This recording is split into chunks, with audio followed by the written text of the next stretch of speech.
Welcome. You are tuned into Municipal Focus.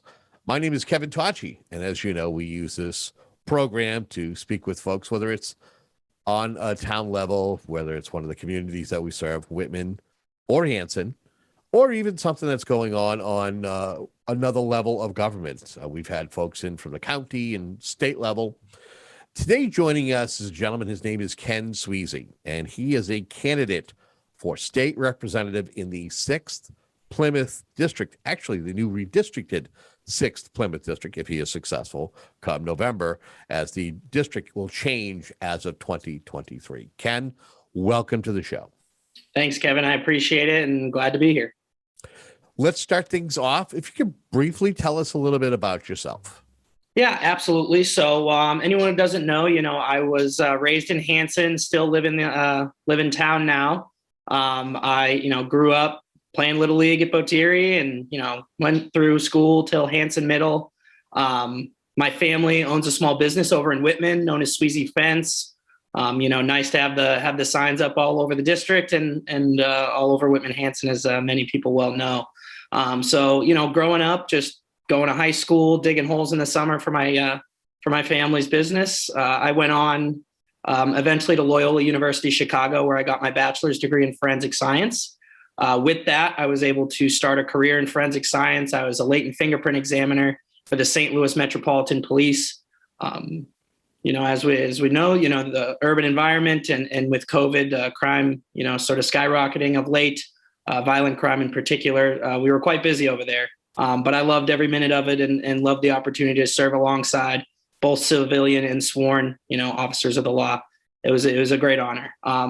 I have recently, not so recently now, but since then taken a private lab job out of Waltham, where I'm working at an engineering firm while I sort of get involved in the community. I've been appointed to the capital improvement and economic development committees here for the town of Hanson, which I love serving on. Economic development is really looking towards the future of Hanson and working on some really, really exciting stuff and sort of taking a lot of state regulations that are now coming through, through the MBTA and things like that into consideration as we sort of see what we can do to, develop and keep the character of the town, two things that don't seem intuitively together and juxtapose a little bit, but are intertwined and are very important.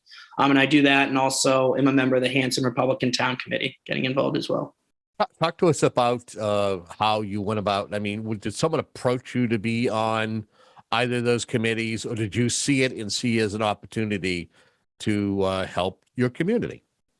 Yeah, so as I'm sure that it's very similar in Whitman, there's many boards and committees in town, at least in Hanson, that sit vacant, actually. A lot of people obviously through COVID have become very hyper aware of politics in general, but also local politics. Of course, we see, the big focus of late is, Board of Health and school committee has really been in the limelight lately. And with our select board structure in Massachusetts, selectmen as well. The volunteer appointments and even the electeds in town and municipal government is so important. And it's something that people really are, waking up to a little bit, not for any bad reason that people didn't know how important these positions were, but it's just under the spotlight now, but incredibly important. There's, I'm sure, dozens between the two towns of vacancies, and they do everything, from run Camp Kiwanee and other recreation to, make decisions about, our schools, curriculum, all sorts of things. So as soon as I got back, I knew I wanted to be involved, and I've always kind of had that public service itch, with me, particularly, coming up, being involved in the community, my dad's business, always, helping out the little league teams and stuff like that. So I got it from an early age, and then going into forensic science and law enforcement, it was just always something that was important to me. So I think it was the first week I came back, I applied to be appointed to economic development. And I was fortunate enough that the select board in Hanson confirmed that appointment. But it's something, even right now, anyone out there listening and watching, if you go to either the Hanson or Whitman town websites, they will surely have vacancies on committees. They'll have a general application. It's very simple. You submit it. You'll go and, I'm sure they'll give you a brief interview during one of the open meetings and hopefully appoint you. It's great work. It's really important. I think it's something that people, kind of breeze by at times. because they may not see it every day. It's not something that's always super tangible, but you're sitting in these meetings, making plans for the town for maybe next year, 2 years, 10 years down the road. Economic development in a town like Hanson isn't something that happens overnight, right?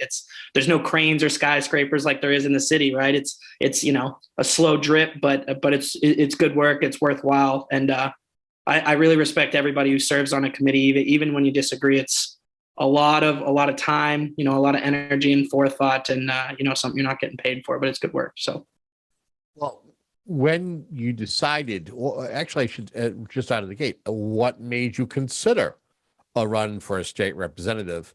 And as I teased at the top of the show, is that this is going to be a new look district. I've known it to be Duxbury, most of Duxbury, Pembroke, and Hanson. That has since changed. You and I have had a conversation, and from what you're telling me, is that there are going to be a couple of other communities going to be added to the mix.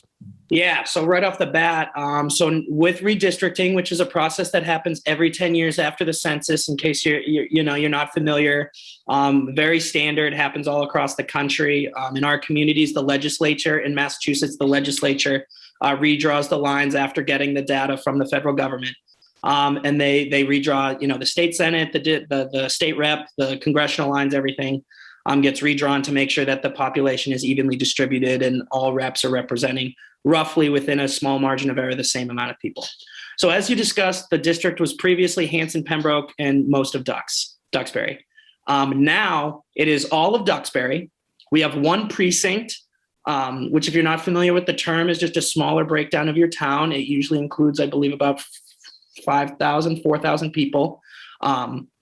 And you may notice when you go to vote that depending on where you live, you have a precinct marking on your ballot. But all of Duxbury, one precinct in Marshfield, all except for one precinct in Pembroke, all 2 out of 3 in Hanson, and also one precinct in Halifax. So now, rather than most of 3 towns, it is parts of 5. So I definitely understand it is confusing. There's resources on my website. I also recommend, when signing or when, wondering who you're going to vote for, there's great resources on the Secretary of the Commonwealth's website. When you just type in your address, it'll tell you exactly what district you're voting in and what rep you'll be voting, what district you're voting in, which is very helpful because, again, I understand it's confusing. People don't keep up with it as closely, but it's the process. It's, the process itself is nothing nefarious. It's just what happens after the census every 10 years. So unfortunately, we did lose a precinct in my hometown of Hanson. Many of your viewers here, but still happy to represent. What's so funny about this too, and I talked to other reps where this happens to and other electeds, and it's almost an opportunity, right? Because now a town like Hanson that's smaller will now have 2 reps. No matter who wins, we'll have 2 state reps representing it. Currently, David DeCoste is picking up the other precinct, that state rep seat. And having 2 people to advocate for a town like Hanson, I think can be a benefit. It can be. I think both people, whether it's, that seat and mine, the 6th Plymouth combined, you have 2 people that are really going to advocate for the entire town, right? Not just for the precincts themselves. So I think it's an opportunity, it certainly can be. Although, the confusion and who you communicate with and constituent services and things like that, there's pros and cons to it. But, I'm really hopeful that this provides some benefits for Hanson as well. And having 2 people in Beacon Hill to represent it is hopefully a good opportunity as well. So what would you say are the issues that are essentially important to you and are going to ultimately shape your campaign for state representative? Yeah, so a lot of the issues that are really, really central to my campaign are the things that, people have been really talking about and watching and waking up to over the last 2 years. I really say, like, politics, especially local and municipal. I mean, it's really pre-COVID and post the start of COVID is 2 completely different environments. If there's any silver lining to COVID, I truly believe that the higher rate of engagement is going to continue. It's going to be sustainable. And I find that one part exciting, for the future of state and municipal, politics and elections. I think it's good to have more people engaged. I talk to voters all the time that are like, oh my God, I've never been to a meeting. I've never spoken to a candidate. Some have never voted or haven't voted in years. and I think that's important, right? We can't just rely on the same, whatever. Turnout is relatively high in Massachusetts compared to the rest of the country, which is great, but driving that even higher, of course, is better. So it's a really exciting time. But as far as the issues, the ones that we've all cared about in the last few years, I mean, of course, a lot of normal people still feel the hurt, from regulation, from mandates, from lockdowns, things like that. Some people have never really recovered. Pandemic, economic recovery is got to be first and foremost, getting people to that sense of normalcy. We're getting there. We're starting, to see the real light at the end of the tunnel with a lot of mandates going away, or at least a lot of stuff getting pushed back down to cities and towns, in the state, not, making decisions from Boston. But the economic recovery, we still at a state level have to, create more programming and less regulation to help build back what we had and honestly make the economy better than it ever has. Even before COVID, Massachusetts was losing residents and businesses. So it's not fair to blame it only on COVID and regulations. It's a big piece of it now. It certainly is. But Massachusetts has been losing residents for a long time. We've been losing big businesses for a long time. Why stick it out here if you have the means to move to a Florida, Texas, Arizona? It doesn't make a lot of financial sense. So we need to create, an environment that's advantageous for the businesses and the residents who are here to stay. And hopefully we can get to a place where we can actually recruit other businesses and they won't flee the state. So economic recovery from the pandemic and growing the economy, very, very important. A second that I hold very near and dear is accountability and transparency. That is something that has to increase. You see, especially, with the State House having been closed for about 705 days, just opened this last week of February, finally to the public, which is great news. But, tough to really reason that we were the last in the nation with our vaccination rates, our ability, the space they have there to safely welcome people back there. Not a lot of great excuses for why we were last in the nation. And I believe that Massachusetts should never be last in the nation in anything. We're too good of a state and full of too many good people to be behind others. So the accountability has to be there, and a lot of that is, we talked about, municipal government follows very strict ethics, very strict open meeting laws. The legislature does not follow a lot of the same rules and regulations that they pass on to cities and towns in our district. So I not only to represent the residents themselves of the 6th Plymouth, but to represent, the municipal officials and governments of the area, is to really make sure that our legislature is advocating for them and making sure that we hold ourselves to the same standard. Like, closed committee voting is one of the most clear examples of a lack of transparency that, people can release, press releases and public statements on how they're how they claim to be voting or how they're, what their opinions are on bills. And yet then why don't we just get to see how they're voting for bills in committee before they get to, or if they're even going to make it to the floor? Again, just making a process that can be confusing, to the average resident or the average onlooker who doesn't understand why, a bill with a lot of merit isn't getting voted on. It's like, well, because it's getting shot down in a committee meeting behind closed doors. So that's one of the biggest things. And that has a lot of bipartisan support. There are people, a lot of people in the progressive movement talk about how, unaccountable and untransparent, the current legislature is. And I think that's a really clear example of, a great bipartisan effort that can be reached quickly, first 100 days of the next session. I don't see a reason why there wouldn't be a bipartisan supported bill, that I would assist writing to make those changes. That's really important. And of course, to just kind of top it off, if I had to in a top three, making sure we support parents and families in educational choices and all decisions for their children. So we talked about the individual, we talked about business, and of course the family is going to be that next most important, that other important unit, that third most important. So making sure that, I don't want the state to be policing school boards and committees. That's not what I want. I believe in local municipal government, and, just like the state should be taking more power back from the federal government, I think municipalities should be taking more power back from the state as well.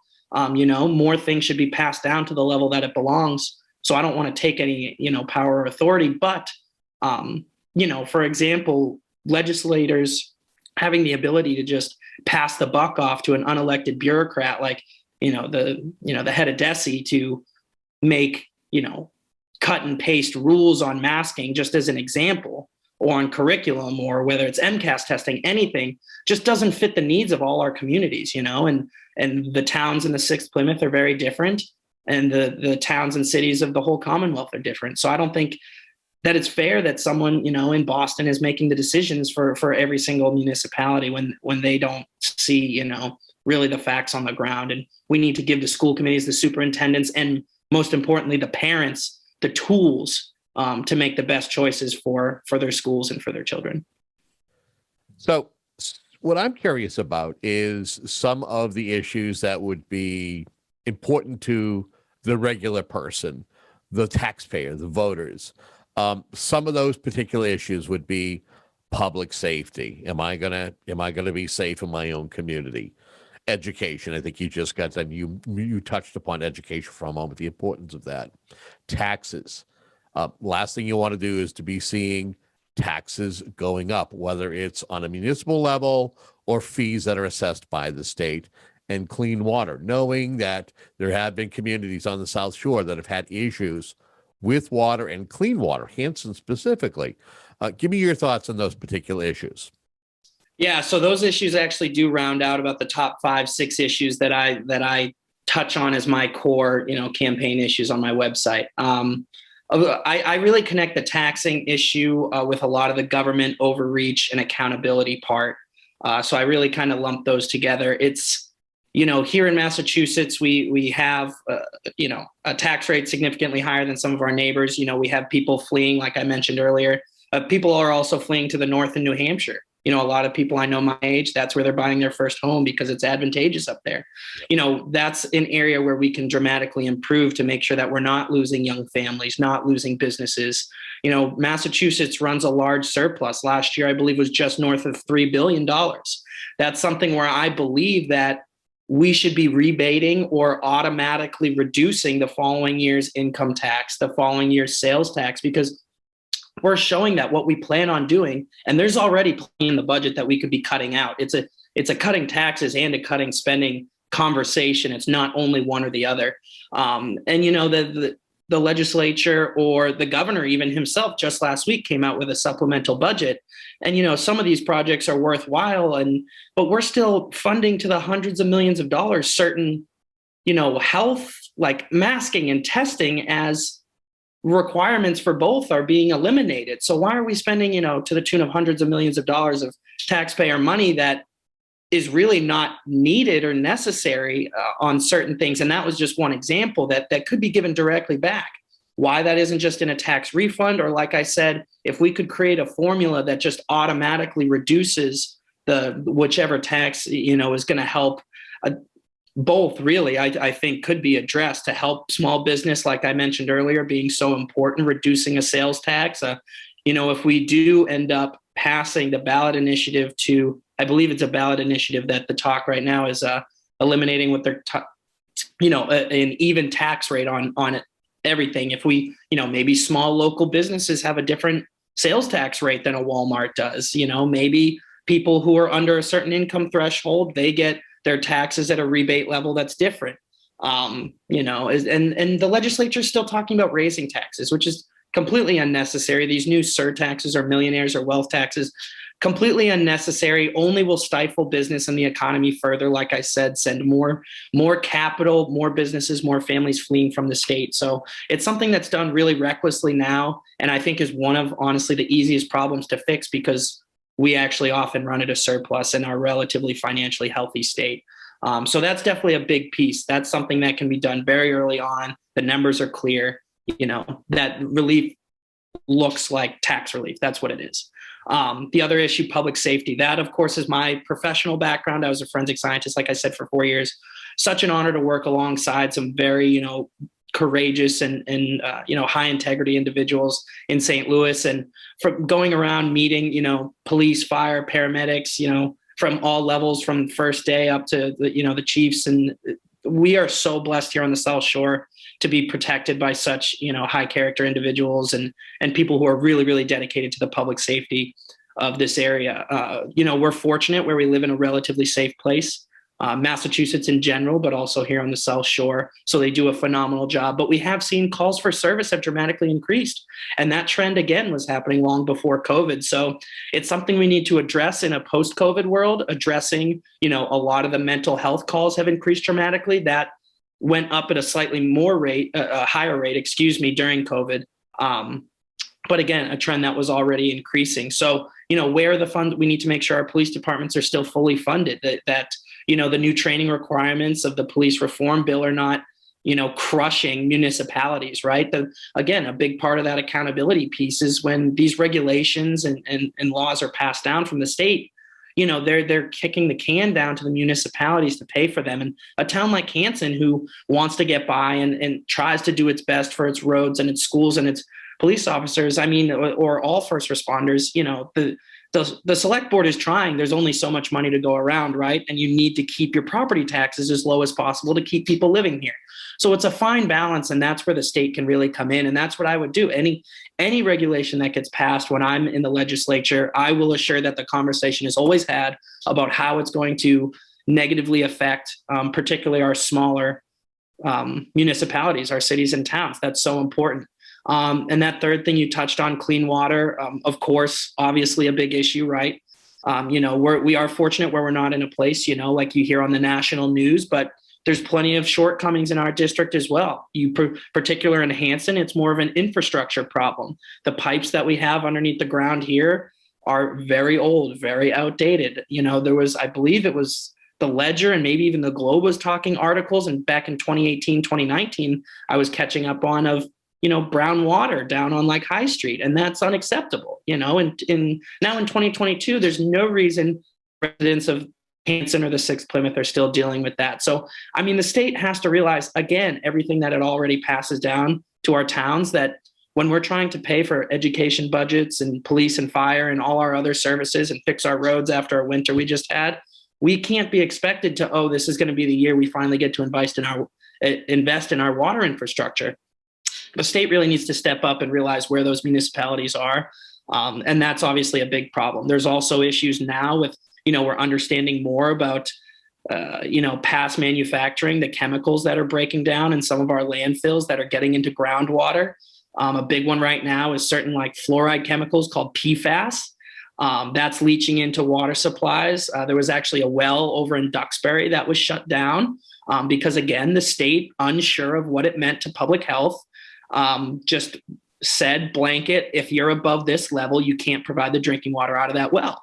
That's all well and good and sounds good on the surface until Duxbury now needs to figure out how to test that well, how to clean out that contamination. I believe they ended up looking into at least a filtration system that cost, again, multiple millions of dollars. How is a municipality supposed to pick up that emergency expense? They don't run surpluses like the state does, right? So at very least, let's make sure that if we're going to have supplemental budgets on these surpluses, we're at least not letting it go to pet projects and let the majority party dole it out. We're at least making sure that it's going back to the cities and towns and the individuals. Securing local aid for the towns that are within a given district is definitely a key to the success of any legislator.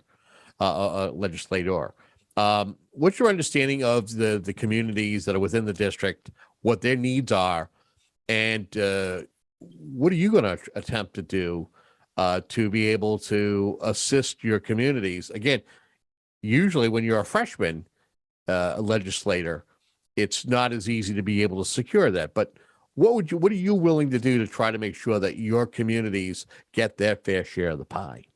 Certainly. And that's a great question. We can talk about, high level or the headline legislation all we want, but a lot of times it's going to come down to that. What is the state going to do for our cities and towns? And that's going to be monies and grants. What's so interesting about the 6th Plymouth and a lot of the communities on the South Shore with the districts that go really east to west is they're very diverse socioeconomically and in their needs. So you look at all the towns in the 6th and they all need different things, right? Hanson is hurting for the water infrastructure we just talked about. Pembroke is now building a new community center and is really investing in projects like that.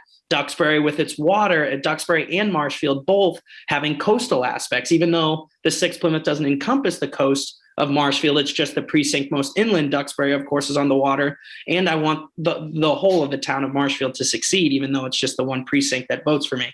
So, they're worried about, maybe there's seawalls or all of the historic buildings that are down there, of course, from our founding that are down by the water that need to be preserved. So it's a very diverse set of needs. And, these are just one examples from the corners of the district. But, we need to make sure, again, that the cities and towns are set up for success, that the state is not a burden. I believe that government in any case, if it's supposed to be doing anything, should lighten the load of individuals, businesses, families, and cities and towns, not make it heavier and not overburden them.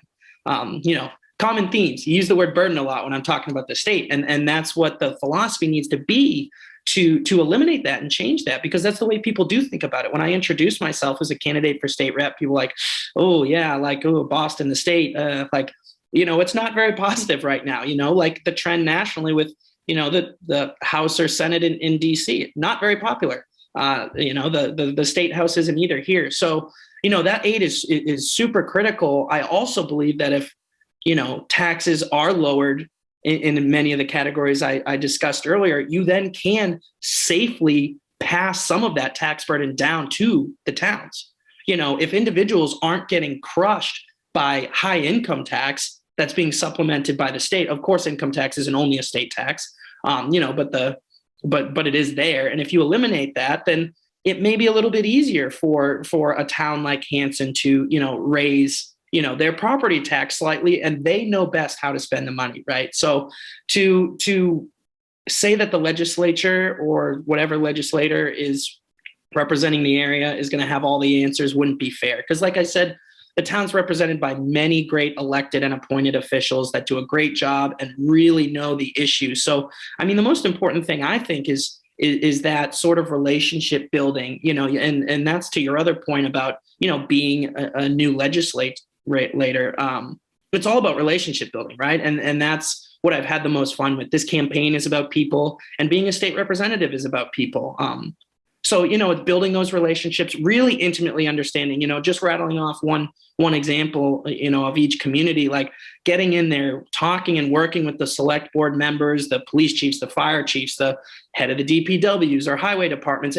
All of that is connected. Recreation, everything matters, and everyone has needs, right? Everyone would love more money, right? Of course. So making sure that the state really is listening and is not like, oh, well, the community center might be in the news, so that's going to be my only investment in the district this year. We need to make sure that, I have been around a lot the last couple of months, have met some great people and hope to meet a lot more. I'm sure there's many of you that are listening that I haven't had the honor of meeting yet, but I hope to. And that's what it's all about. Understanding what the community needs on an individual basis, maybe the infrastructure that businesses need that could come directly from the state, and then making sure that we set up our municipalities for success and make sure that towns like Hanson, the rest of the district, but of course, all of these, the success of the South Shore is very connected. So anything that I'm doing there that's going to help Hanson is surely going to help Whitman. And of course, with the regional school district, making sure that the towns are able to adequately fund that, or make sure that state funds are going towards,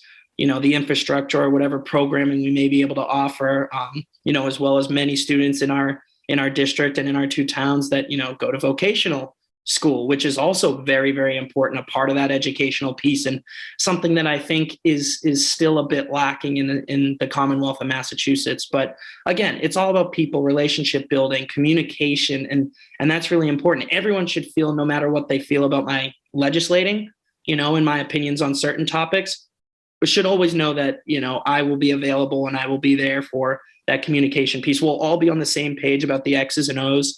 We can talk policy all we want another time, but really it's what's getting the aid, the money, the resources to our towns. Probably one of my final questions as this segment comes to a close. Anything we haven't touched upon during this discussion, but you want to at least take a moment to talk about, or maybe there was something we did talk about, but maybe you might want to add to? Yeah, sure. Something that I'm actually very passionate about that I just touched on for the first time with you, and with a couple people with certain time constraints. I haven't had a lot of time with so many things going on in COVID to really talk about vocational education, and that's something that I have a huge passion for. Now I'm working at an engineering firm, and like I said, I grew up at my family's fence company. Hanson, Whitman, and other towns in my district, a lot of blue collar communities and people that understand, a day's work, right? And what hard work is. And that's what a lot of the economic, activity in our area is built upon, right? It's not just the consumerism, of Boston. It's a lot of labor jobs down here and hardworking people, which is why I love this area so much, love living here.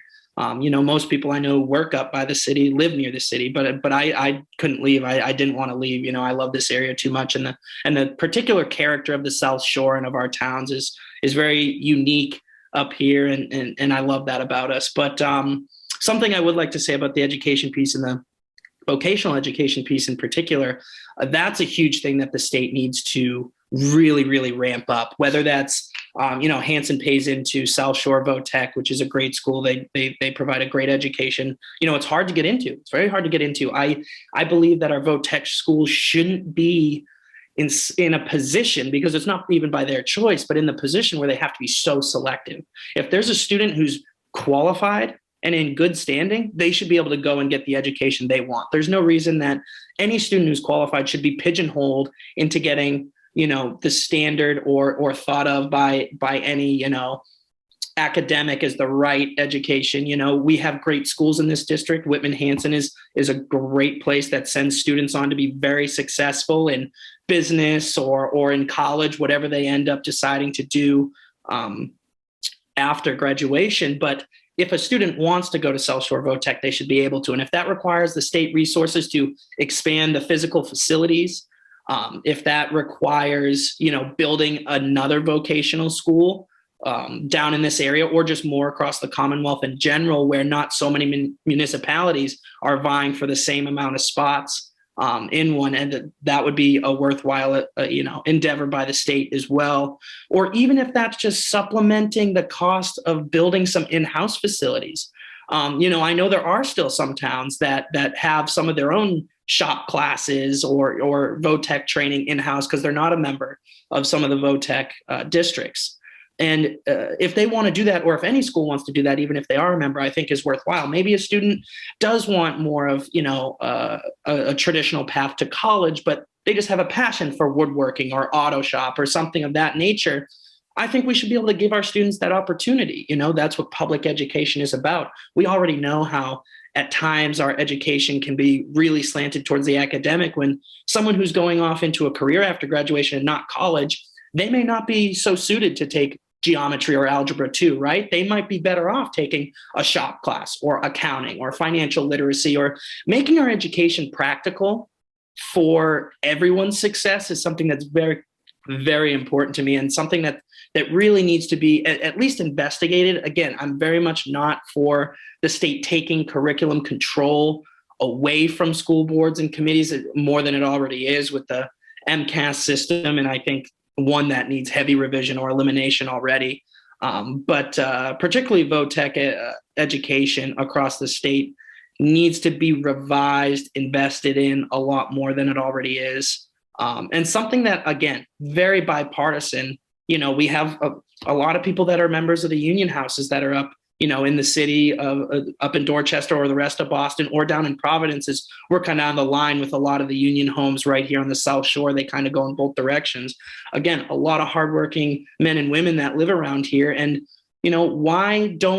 why didn't they have the opportunity to go to a Votech school, or why shouldn't their children, or the rest of their family members? And, people around here understand that. I think that's something that's very, very popular, and people are looking more towards as an alternative when you have educational costs skyrocketing. Now, even, in Massachusetts, in-state tuition is out of reach, for many families. And that's not fit. I'm not even talking about going to a BU or a BC. I'm talking, people just trying to go to UMass Amherst or UMass Boston or Bridgewater State. Very often around here, that's not possible for every family right now. And unfortunately, you go through, just the pure cost of education, but also the hard times that people have gone through with COVID or other economic issues. And of course, we see the trickle down of a lot of federal issues with inflation and now the conflict around the world that's going to be even worsening that, and the gas situation and the price of gas. And families are going to feel more hurt in the days ahead. Unfortunately, we're still not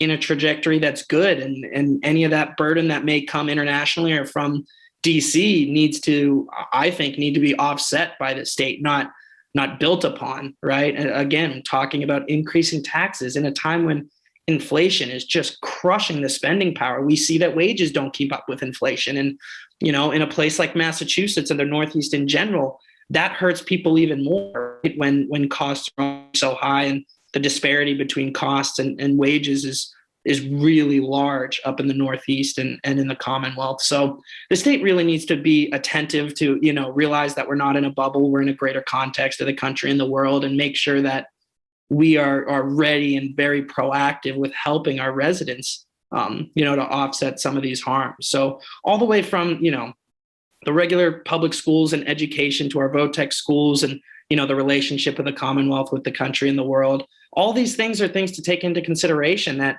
a state rep needs to be able to legislate on, while making sure that the aid is coming down, the constituent services. I've talked to state reps who people were abroad when conflict started, and they were the only one they could get a hold of because there were other representatives that weren't responsive. And that's a shame, but that's part of it too, making sure that any resident in the 6th Plymouth or Whitman-Hanson or the Commonwealth is being adequately served, no matter where they are, no matter what their issue is. And, I'm here because I grew up here. I love this place, and I share the values of this area and this district. And that's why I'm so proud to live here, and really, really looking forward to hopefully have the honor of serving and representing everyone here. If folks wanted to find out more about your campaign, how can they do that? Yeah. Thank you. There's a ton of information on most of the issues we've talked here tonight and some others at my website, which is sweezeyforstaterep.com, which is SWEEZEYFOR